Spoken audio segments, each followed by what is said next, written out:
আমরা পার্ক চাই না, আমরা চাই না পার্কে। এটা বন্ধ করতে হইব সরকারের, এটা আমরা চাই না। সরকারের এটা বন্ধ করতে হইব। এত লাখে লাখে মানুষ যাইব কই, খাবো কি, কে দিব? আমরা কাজ করে খাই, আঙ্গুর এখানে হলুদ আনারস অনেক কিছু করে খাই।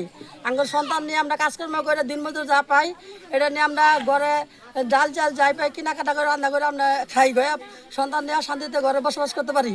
অনেক বছর ধরে আমার বাবা মা এই দেশে জন্মিছে বা আমরাও জন্মিছে, আমরা কৃষি কাজ করে খাই। আঙ্গুর বাচ্চা বা স্বামী নিয়ে আমরা মা বাবা নিয়ে এভাবে সংসার করে খাই গেতেছি। যদি আপনারা পাকড়ি করুন তাহলে আঙ্গরে মরা ছাড়া আঙ্গরে জায়গা নাই। আর এত মানুষ আমরা কোন জায়গায় যাবো কোনো যে আসছি না। সরকারের কাছে এমপির কাছে আমরা এই চুরি বড় জোর অনুরোধ করে কই, আমরা এই বাচ্চা কাচ্চা নিয়ে কই থাকবো, কই যাবো।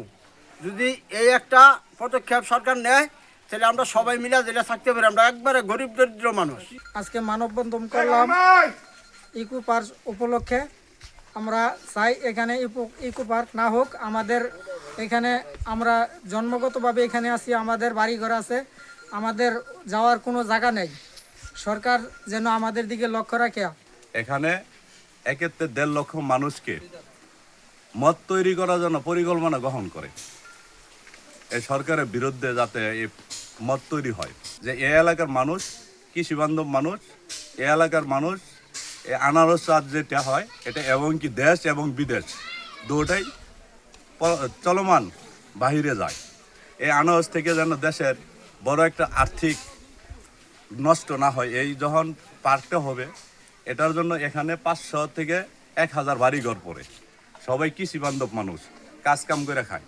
আমি সরকারের কাছে আকুলভাবে আবেদন জানাচ্ছি এটা যেন সরকার পদক্ষেপ নেয়, এটা সরাসরি এই কৃষির উপরে যেন এটা বহাল রাখে। মহেশপুরে থেকে রসুলপুর পর্যন্ত জবরদখলে 14,000 একর জমিন জবরদখল আছে।